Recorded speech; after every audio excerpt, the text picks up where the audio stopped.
Mavis is a diesel engine who works for the quarry company shunting freight cars in their sidings. She has 6 small wheels hidden by side plates just like Toby's.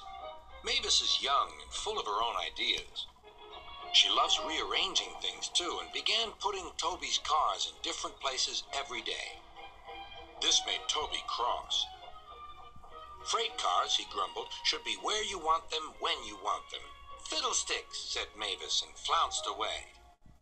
At last, Toby lost patience. I can't waste time playing hunt the cars with you. Take them yourself.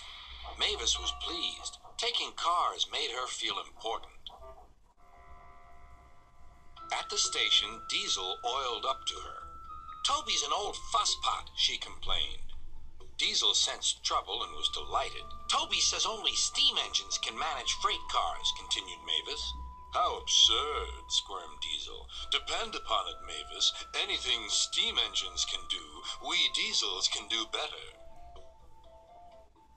Diesel knew nothing about cars, but Mavis didn't realize this.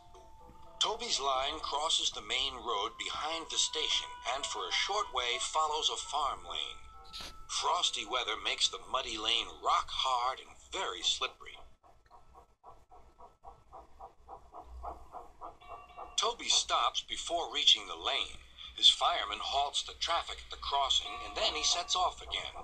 By using the heavy cars to push him along, he has no trouble with the frosty rails in the lane and across the road. It is the only safe thing to do in this kind of weather. Toby warned Mavis and told her just what to do. I can manage, thank you, she replied. I'm not an old fusspot like you. The freight cars were tired of being pushed around by Mavis. It's slippery, they whispered. Let's push her around instead. On, they yelled. Mavis took no notice. Instead, she brought the cars carefully down the lane and stopped at the level crossing. All traffic halted. One in the headlamp for fusspot Toby, chortled Mavis. But Mavis had stopped in the wrong place. Instead of taking Toby's advice, she had given the cars the chance they wanted. Hold back, they cried. Grrr up, ordered Mavis. The cars just laughed and her wheels spun helplessly. Workmen sanded the rails and tried to dig away the frozen mud, but it was no good. Everyone was impatient. Grrr, wailed Mavis. Toby was in the yard when he heard the news. I warned her, he fumed. She's young yet, soothed his driver, and she can manage her cars herself, interrupted Toby. They're your cars, really, his driver replied. Mavis is supposed to stay at the quarry. If Sir Topham Hatt finds out... Yes, said Toby thoughtfully. He and his driver agreed that it would be best to help Mavis after all. An angry farmer was telling Mavis just what she could do with her train.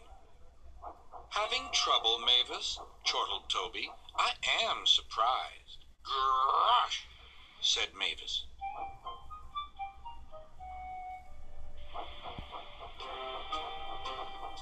With much puffing and wheel slip, Toby pushed Mavis and the freight cars back.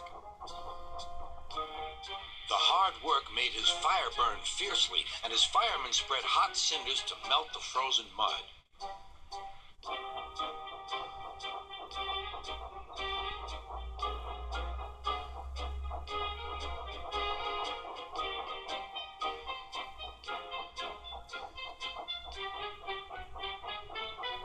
At last they finished.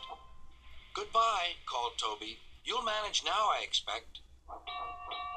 Mavis didn't answer.